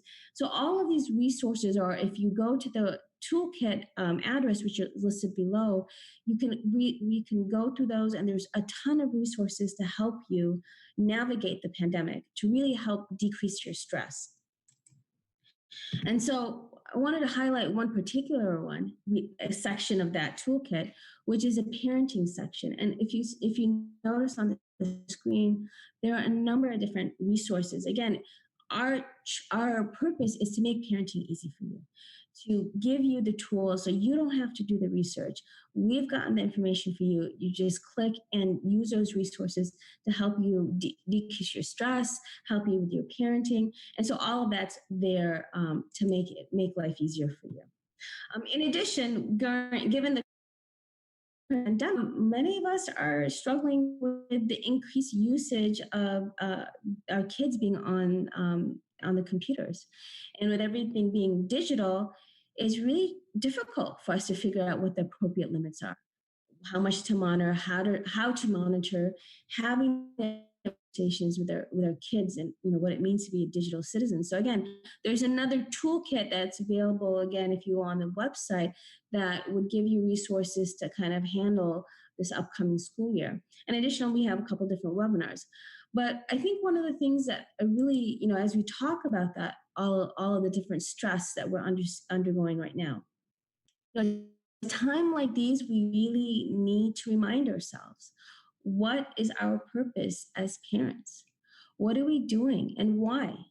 And as parents, for us to remember that our ultimate purpose, what we're doing, why we're doing, is to really make sure that we are bringing our children to Allah, right? we are keeping them on the straight path. We're guiding them. Ya ayyuhalladhina, right? Oh, you have believed, protect yourself and your families from the fire. As parents, we recognize our purpose is to guide our children, to keep them on the straight path. They will test us, right? They will push the boundaries. And Allah has already told us in Surah Al-Ghabun, your property and your children are but a trial for you. We know that this is the reality. But regardless of what our kids are doing, our job is to guide them, right? How we guide, how we build our relationships, how we deal with them, that is what we're going to be held accountable for on the day of judgment. So the question is, and what we need to really think about is, what are we doing? Is our behavior towards our kids contributing to the problem at hand, or are we modeling and guiding our children? This is what we need to be really thinking about. What are we doing? How are we doing it? And are we doing it in a way that we can stand in front of Allah? And we can stand in front of Allah and be confident and say, yes, we have done the best that we can. And so when we do this, it requires us to, as we refocus and understand what is our kind of goal and purpose in parenting, to really recognize that we need to have some time where we make sure that we reflect on our actions. We spend some time doing kind of internal reflection of, are we doing the best that we can as parents? Life can be very easy if we live our life expecting to fix other people, right? If my child just listened to me, everything would be okay. If my spouse would just listen to me, our life would be perfect. We have to recognize we have no control over people, not our kids, not our spouses. They can be difficult. They can be rude. They can do inappropriate things. You and I cannot control anybody else's behavior. The only thing we can control, the only thing we control is our own behaviors. Right? And so it's very important that we recognize and stop wasting our energy in trying to control other people and get frustrated. Instead, we really need to recognize and put our energies where we can have the greatest impact, where we will be questioned by Allah for our actions and what's in our control. We can control ourselves, how we react to our kids, how we think about our kids, the words we use when we're interacting with them, the choices we give them, the kind of the environment we create for them. These are all things that we can shape their environment. We can model by our actions, as Ruhi was talking about earlier. We can model our reactions and interactions in a way that is prophetic. We cannot control them.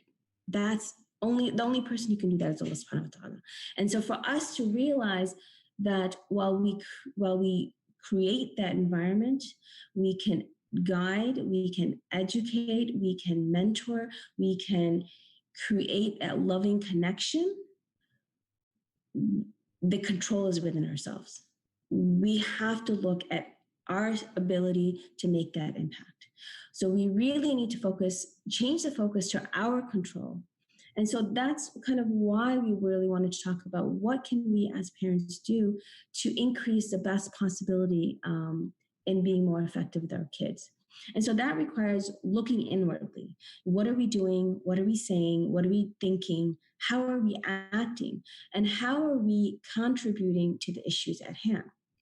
And so part of that is really looking at, when we think about development, when we're thinking about the tarbiyah of our kids, what do we need to do to be most effective? And what we know from the research is that we as parents can create an environment. If we have these components, these 5 components in our homes, we have a greater chance of effectively imparting the tarbiyah that we're looking for. And this is, again, while this is research, modern research, this is based on the prophetic model as well. When we look at the Prophet sallallahu alaihi wasallam, and we look to the seerah, we see so many different opportunities, so many different examples of this and how he dealt with his daughter Fatima radiallahu anha. We think about how he dealt with his companions. And all of these cases, we see how he dealt with them. Now, earlier, we talked a little bit about the example of the young man who asked the Prophet ﷺ for permission to commit zina. I mean, that is just one of the most amazing examples. Because again, you see that the Prophet ﷺ is using this model where he focuses on connection. If you have the connection of the individual and you're showing compassion, then you have the opportunity to build character, right? Without that connection, you cannot have an individual will not allow you in to help build their character. And that's true with our kids. So in that situation, you see the Prophet ﷺ has created an environment where the young man had the guts to even ask for permission to commit zina. And even though the others, were horrified by his request, the Prophet ﷺ was so compassionate and so merciful that he invited the young man to come closer. And he invites him, he comes closer, and then he sits in front of them, and their knees are touching with each other. And he's looking at him face to face. There is that compassion, that personal connection, that physical connection that's happening between the Prophet ﷺ and this young companion. And this is all happening even before he begins to guide, right? And then when he's guiding, he's not really lecturing. He breaks it down bit by bit. Would you want this for your mother? And the Sahabi said, no. And then he continues, well, people will not like it for their mother. Would you want this for your sister? And he takes kind of a logical approach. And so this process of how he does this in the context of having a connection and then really having compassion for the young person, understanding and recognizing that this is a desire, this is a need, not shaming him, and then working with him to help them understand. This is an example of kind of the prophetic approach of what modern science is now just catching up on. And so for us to really think about, when we think about this model, right, are we doing this in our house, right? Because the main takeaway of this model, and there's a lot more that we can talk about this model and how it implement and how you see, and we have a number of different research articles and videos that go into this a little bit more detail. We have a workshop on this. But I think the main thing for today that I really wanted us to kind of hone in on is this connection, right? Had the Prophet ﷺ not had that connection, it would not have been as impactful, right? So when we look at the big picture, when we think about guiding our children, we need to recognize that if we do not have this deep connection with our children, our guidance will not be taken. And when we think about the theory and now move over to the actual application, how do we do this when our children frustrate us, when they don't listen to us for the 10th time and we've asked them, and it's very frustrating to really be dealing with this and to then think, how are we going to build that connection, right? And so I'm a pragmatic person, and these are questions that I have for my family and my kids. And so that's kind of what I really want to focus on today of, okay, well, when I'm really frustrated and building connection isn't on the top of my mind, what can I do? what can I do that can build the connection or not destroy the connection? Because we have this huge, important goal of guiding our children to the straight path, to have them to imbibe that love for Allah, love for Islam. We can't do that if we don't have that connection. We can't do that if we're so upset and triggered for them because they didn't put their clothes away, or because they didn't pick up after them, or because they didn't listen to us. And so that's where we need to take care of ourselves. We need to look at what are we doing and how do we control ourselves in this situation.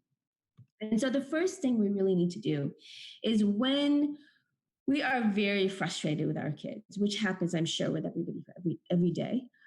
First thing is we need to do is we need to take a time out. Take a parenting time out. When our kids say something or their behavior is such that it gets us triggered and we feel the need to explode, right? To yell, take a time out, take a step back, get some physical separation and understand what's going on internally for you. What is so upsetting about the situation? You can go away, go outside, take a walk, make salah, get into sujood, talk to Allah. You can go to your bedroom, go someplace to give yourself a chance to calm down before you say something or do something that can negatively impact your relationship with your child. Because without that relationship, without that connection, if that connection is filled with hurt, with judgment, with anger, with frustration, there's no way we can lead our children to develop that love for Allah, right? So we really need to recognize that we need to do something about how we're reacting and interacting with our kids. And that first step is when you start noticing that you are triggered, take a time out. Take a time out for their dunya and for their akhirah, because it's going to be problematic. Now, the second thing, what you want to do is take a moment to reflect. What's going on? Why am I so upset by their action or behavior? What is the underlying issue that may be resulting in you being triggered the way you are, the way you're triggered by our children's reaction? It could be physical. Some of us are very much sleep deprived, exhausted, overworked, totally spent, hungry, right? Because we're just serving, doing all sorts of stuff, working. We don't have enough time. And so when we do that, that is a factor. That exhaustion will make us less patient. It will make us less tolerant and more likely to snap at our kids. So understanding what is making us vulnerable to the snapping will help us in the next step, right? Helping us take care of ourselves and making sure that we are the best parent that we could possibly be for our kids. For example, if I'm sleep deprived and if I recognize that that's what's happening, we need to make sure we do something about our sleep, get the sleep that we need. If our backs are stressed out, maybe that means we need to have more time to just relax or do some exercise. But really understanding what's going on physically in our body, paying attention to our bodies is really important so that we can be the best parent that we can be. So in addition to that, we also need to kind of think about what is going on emotionally. What are the thoughts that we are saying it's going on in our mind? And so it's really important that we reflect on our emotions and thoughts. And so really pay attention to what is it when you get upset, because anger is a mask.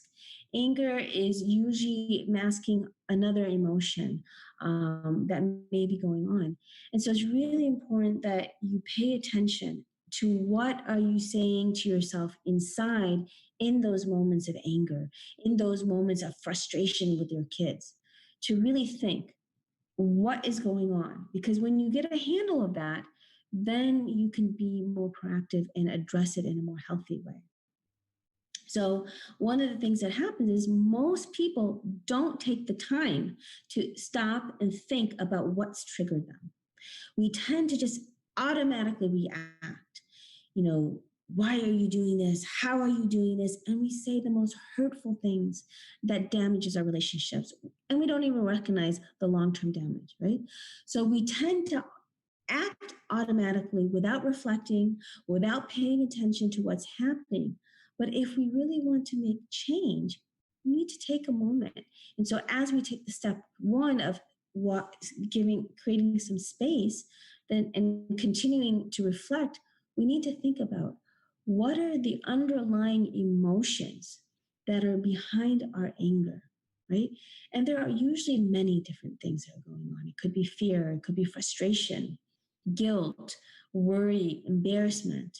So for example, when our kids don't listen to us, it could be that we're feeling disrespected. And then we start to begin thinking about, am I a failure as a parent? Am I, I'm engaging in bad parenting? What's going on? If, for example, you ask them to do a chore and they don't do it, which most kids don't, then you start to think to yourself, well, I must not matter to my kids. If they really cared about me, if they really valued me, they would listen to me right away. And so then we feel ignored and we feel sad and we don't matter to anybody. It's that kind of thinking and that emotions that take place.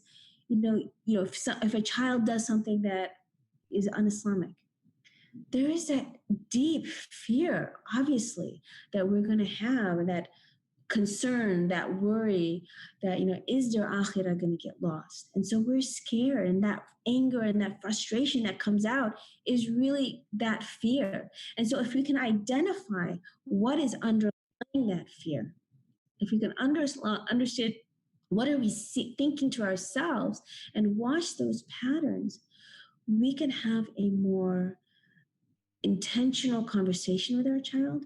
We can be in better control when we have to address the conversation, and we can be more effective in building that connection with our kids. And so we really need to pay attention to what's going on internally in terms of our thoughts as well as our feelings. We also need to think about, is what we're feeling or thinking, is it due to what's actually happening, or is it due to some other things that's happened in the past in other relationships, right? So sometimes our interactions with our kids will trigger experiences or relationships that we may be projecting on them. So for example, if growing up, we felt inadequate, right? And then when something happens with our kids, we're feeling inadequate because of our own issues. And then we get upset with our kids. And then in that process, we're projecting our own issues onto our kids. And so we really need to own our own issues and separate whatever our past kind of issues we've had in other kind of relationships with our family, with our spouse, and really kind of tell the difference. What is the issue that I need to address? How much of it is our kids? How much of it is mine? And really start thinking about that. And so when you're reflecting on what's going on physically and you're reflecting on what's going on in terms of your emotions and thoughts, what you then need to do is addressing these issues, right? So before we talk to our kids, about a lot of these issues, or we kind of start seeing the patterns that are developing, we need to stop and process what we need to do to address the issues we're identifying and that we're noticing. And so if we've had that stressful time at work, if we're not getting enough sleep, that's not really our kids' issue. That's our issue. So we need to get the extra sleep. We need to do the exercise to help relax our body. We need to take the time to really sit down and relax. we need to take time to spiritually charge ourselves. If we're just working, and we're not having that time to connect with Allah, have that, develop that khushua, that connection, that awareness, if we don't have it, we can't give it to our kids, right? So really think about, we have these desires for our kids, we have these wants for our kids, but are we modeling that balanced lifestyle? Are we taking care of all aspects of our health and so that we are the best parents? If we're not constantly being spiritually recharged, we can't recharge our kids, right? If we're not having a strong relationship with our parents, with our spouse, we can't expect that from our kids. And so really making sure that we put the time together to say, what is it that's bothering me? What is it that's making me irritable? Am I addressing that issue or not? And so as we start understanding that and taking care and addressing those issues, be it reaching out to friends, be it exercising, be it extra, making sure you're going to halaqah, whatever it is, be conscious of that, because when you take care of that, then you can be more effective with your kids, right? If you're stressed out, your kids are going to get stressed out. So really be conscious of and aware of how you're taking care of yourself. So as you're taking care of yourself, then the next thing you really want to do is really rethink and have a mental reframe of the situation at hand. Because how we think impacts our response to our kids, right? So again, thinking about our kids and the situations that we face, say, for example, you come home to a messy kitchen. Now, you can interpret the situation in different ways. You can assume, you can think that no one bothered to clean up after this and that they're expecting you to do it because you are their servant, right? And so that is obviously going to result in frustration, anger, resentment, and someone yelling, right? And so if you reframe it and question and think, if you think of it as, oh, the kids were cooking dinner for me to help me out, that's going to have a really different emotional impact on you than the first time. The first time it's anger. The second time, it may be happiness. Oh, subhanAllah, my kids cared enough to cook me dinner, to do something nice for me. That's going to have a positive impact. So really think about, how are you thinking about these situations? Because how you think about these situations are really going to have an impact on your internal emotions. So when we see our kids and they react, they do things or say things, we really want to think about, is there another way of thinking of what's going on, of their behaviors, of what they're saying? And so that's really key, because that questioning, that openness will decrease our frustration and anger. It will create an opportunity to get to know and understand your child and develop that connection. So that's one way to kind of think about it. Another thing to kind of think about in terms of reframing is, oftentimes our kids will not do what we ask them to do, or will say things that are very hurtful. One of the things that is very helpful for me to personally do is to really think about, how many times have I disobeyed Allah? How many times have I messed up? Which, if we want Allah subhanahu wa ta'ala to be merciful with us, we need to start being merciful with our kids. Because all of us as parents, we have totally messed up at some point in our life. And if we want Allah to be merciful with us for what we have done, then we have to remember that the Prophet ﷺ has reminded us that the merciful will be shown mercy by the most merciful, right? Be merciful, he said, Be merciful to those on earth, and the one in the heavens will have mercy upon you. When we look at the Prophet sallallahu alaihi wasallam in his life, in his interactions with people, he was extremely merciful with those around him. We know the story of Anas ibn Malik, who, he served the Prophet sallallahu alaihi wasallam as a child, and he would tell you that, the Prophet ﷺ was the most merciful, and that there was an incident in which he had asked Anas to go do an errand, and Anas, being a child, he got distracted. He saw the other kids playing, and he started kind of hanging out with them. Which, all of our kids, how many times have we told them to do something and they get distracted and they don't do it? And so the Prophet ﷺ came and started looking to try to find him, and he recognized what happened. He laughed, and then had Anas go on his way, but he didn't yell, he didn't scream. He understood the situation. That was emotional intelligence that Sister Ruhi was talking about earlier. It's really kind of understanding and really having the mercy with our kids. And so really take these situations and think, is there another way that we could look at it? What is my child's perspective? What is, the perspective of Allah on the situation? Is it something where, okay, he or she messed up, but, can I be merciful in this? Because I'm seeking the mercy of Allah as well. And so really thinking about that. And then the next step is really committing to change. Right?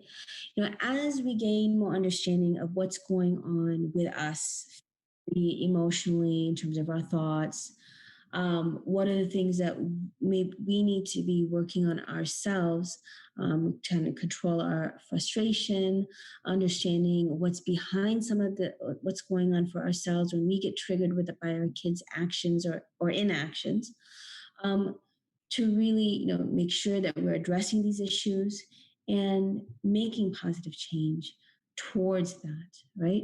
Allah subhanahu wa ta'ala reminds us, Inna Allah la yughayyiru ma biqawmin hatta yughayyiru ma bi anfusihim.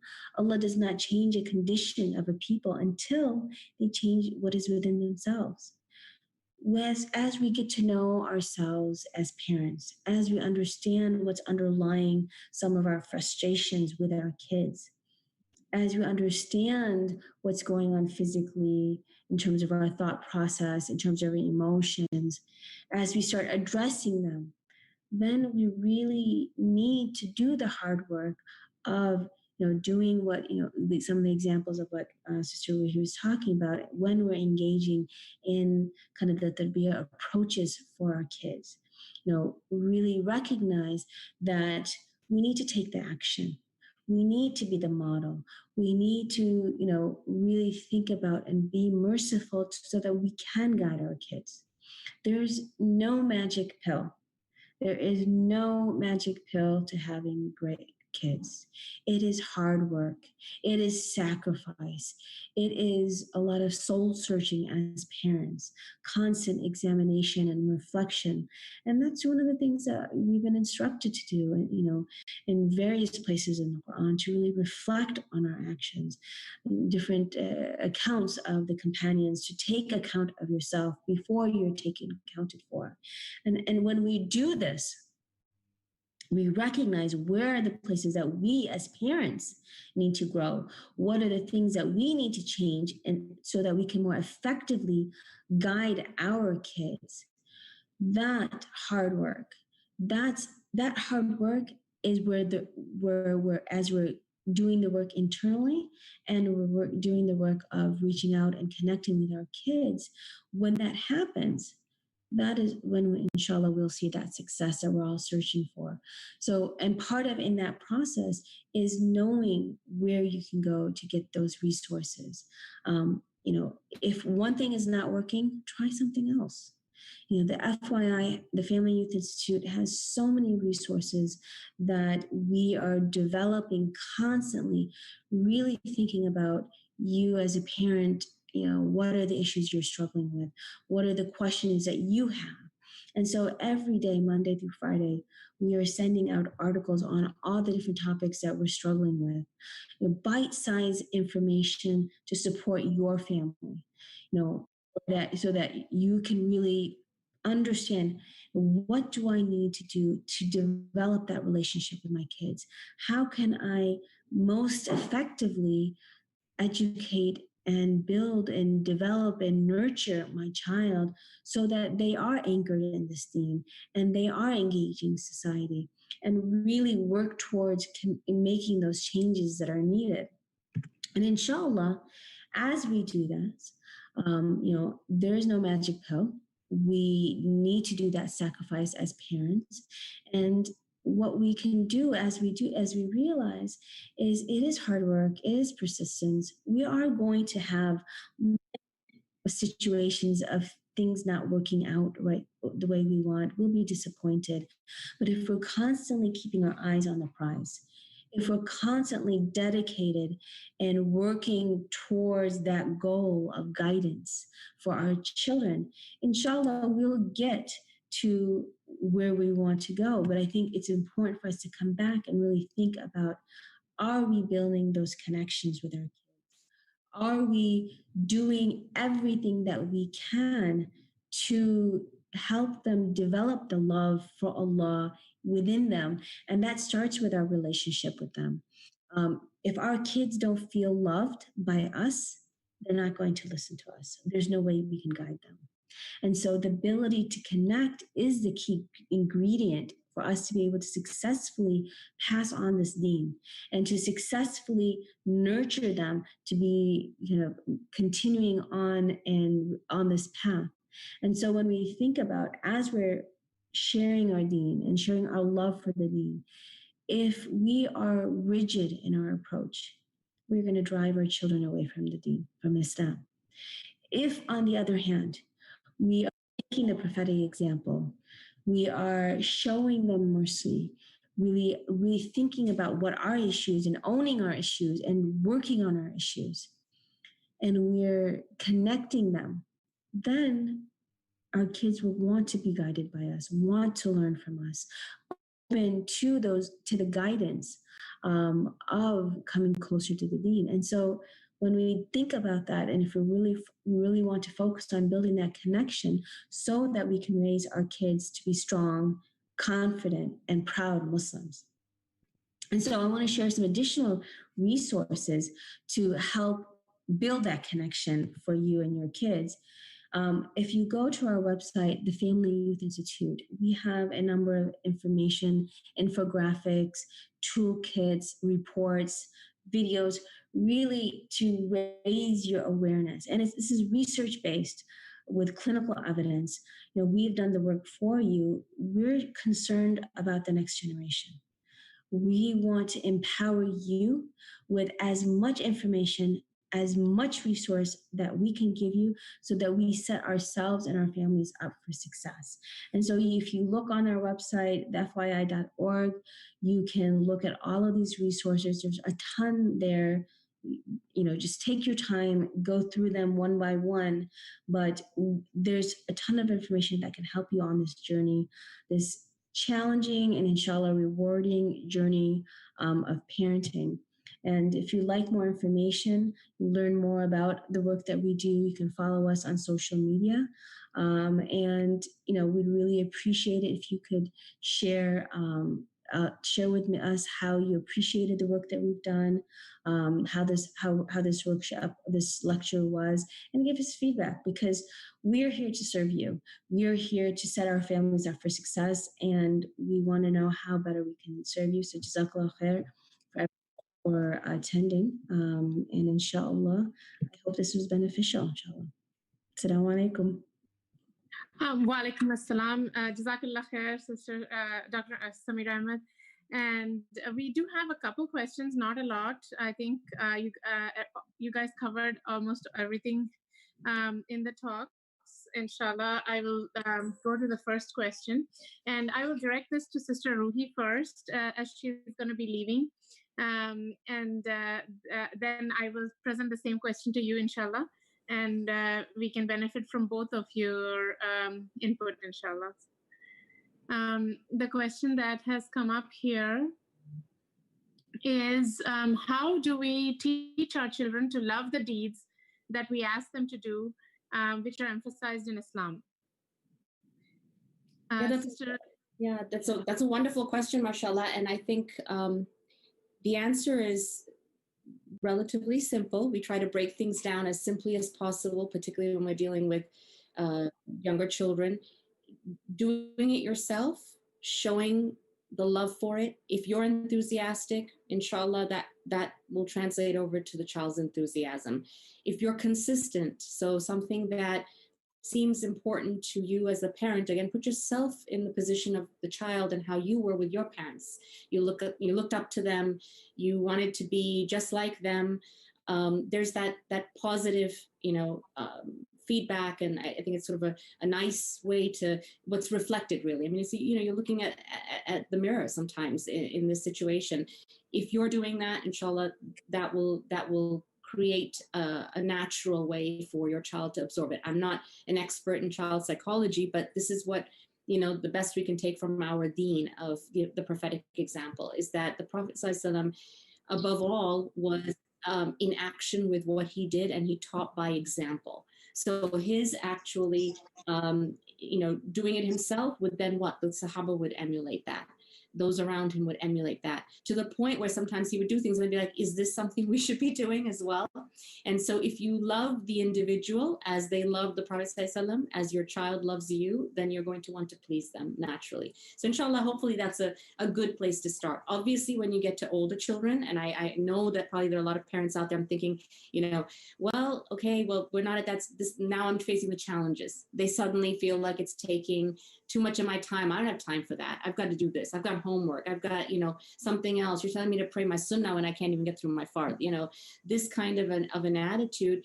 One of the common things I found just in sort of teaching in weekend schools and teaching our youth is that sometimes parents expect a lot, and maybe it just seems cumbersome to the child at that stage. And so breaking it down even further, simplify, again, go back to the prophetic model. The Prophet ﷺ would take something to the level where it brings ease in it. There's always an option where you can take an easier path, inshallah, without compromising entirely on what needs to be communicated or what needs to be done or what needs to be. So that encouragement, and it's a work in progress, as we've heard already from Dr. Samira. You're not going to have instant results, and I think it's setting us up for failure when we kind of try it once and it doesn't work, and and then collectiveness. Getting other people around you that are respected by that individual, no matter how young the child, could be a friend, older children, the adults they respect, the role models they look up to. It doesn't have to be from you alone, but the support system. So that's, hopefully that wasn't too long, but inshallah, hopefully that helps. Jazakallah. Jazakallah. Dr. Ahmed, I would pose the same question to you. Sure. I'm just going to try to build off of what we talked about. I think a couple of things that we need to think about, and it's particularly for teenagers, because I think that's where many of us really struggle. It's usually a little bit easier with the younger folks to have exciting activities and view that excitement. What tends to happen is as they get older, they start questioning things and they start pushing boundaries, and they don't want to pray, or they don't want to go to the masjid, they don't want to go to the halaqah.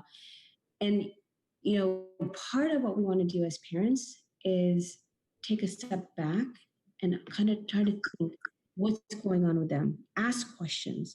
What is it about that environment that you're not liking? What's going on for you that is kind of not wanting them to do it? To kind of really try to diagnose what's going on and really talk. And when we're talking, instead of lecturing, to really listen what's going on. Because if we create that environment for our kids to talk to us, what's safe, where they're not going to get kind of jumped, they're going to open up. And if they're not opening up, then we really need to invest on building that relationship with them. And as we build that relationship, part of it would be first to understand what's going on for them, that they're not interested in it. Because if we've done the work in their childhood, and now all of a sudden, is it peer pressure? Is it questions? Are there doubts that they're having? Well, if there are doubts, we can kind of address those issues and say, okay, well, why does Islam say this? Well, okay, let's look it up. Let's read it together. Let's figure it out. If we're pushing them and they're not having the love for this deen, and they're not having that love to please Allah, then we need to diagnose that and then address that. And so part of that might be even sharing, what is it about salah that's meaningful to you as a parent? Why is it so important for you that you're praying on a consistent basis? Why are these rules? What's so beautiful about that? Really sharing, especially when you get to the teenage years, really sharing your rationale, your love, creating that environment as much as possible where they're with other people who they like, but they're also doing those same things. If, for example, they don't want to go to halaqah, fine. How do you create a way where they start associating positive things with the halaqah? So maybe it's, okay, let's go to halaqah, and then after the halaqah, let's go get ice cream. And then make it a social thing. So a lot of one is thinking about and understanding what's going on for the child, or why are they not interested? Two, as you're listening, kind of really connect with them. Three, you also want to provide alternatives or something to address the situation environment. And you also want to share the love that you have. So again, when you're thinking about child development and the tarbiyah of our kids, think of it as you're putting a seed and you're nurturing the seed. You're not going to get the fruits right away. A lot of water, a lot of kind of TLC is going to need to happen, a lot of conversations, especially as they get older.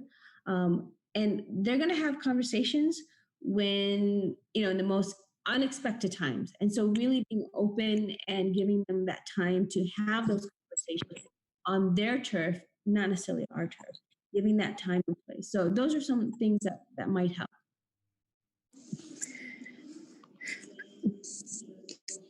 Jazakallah khair. And I would request you to do a short dua for all the parents attending and all the people in the community, inshallah. So we bring up our kids in the righteous way, inshallah. Myself or Sister Dr. Ahmed. Okay. Inshallah. Bismillah ar-Rahman ar-Rahim. Ya Allah, you are the one who is control our children. You are the one who guides our children. We ask that you protect them. We ask that you guide them. We ask Allah subhanahu wa ta'ala that you guide us with this amana that you've given us, so that we are able to nurture our children so that they are loving you, that they're obeying you. We ask that you provide them with a hedge of safety so that they are not distracted by this dunya, that they are not impacted negatively by the issues and challenges of this dunya. We ask and pray that you connect their hearts and only allow them to love those things that you love, to do only those things that you want them to do. We ask that you establish in their hearts that connection to you. We ask that you guide us to help in that connection. We ask that you guide us to have individuals around us so that they guide us, help us to raise our children to the best possible way.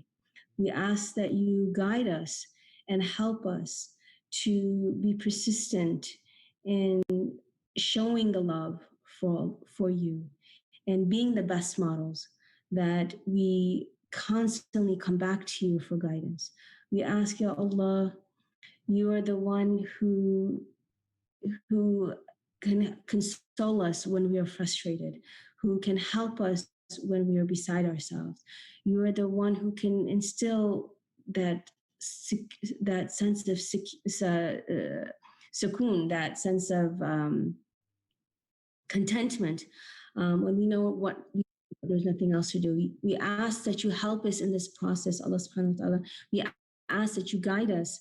And then we ask that you help us to be the best parents that we could possibly be. سبحانك اللهم وبحمدك نشهد أن لا إله إلا أنت ونستغفرك ونتوب إليك والعصر إن الإنسان لفي خسر إلا الذين آمنوا وعملوا الصالحات وتواصوا بالحق وتواصوا بالصبر. جزاك الله خير. السلام عليكم ورحمة الله وبركاته. Wa alaikum assalam, jazakallah. We really appreciate your time, Dr. Ahmad, and we really benefited from the talk. Inshallah, we hope to connect with you again in the future, inshallah. وإياكم. السلام عليكم ورحمة الله وبركاته. Assalamu alaikum.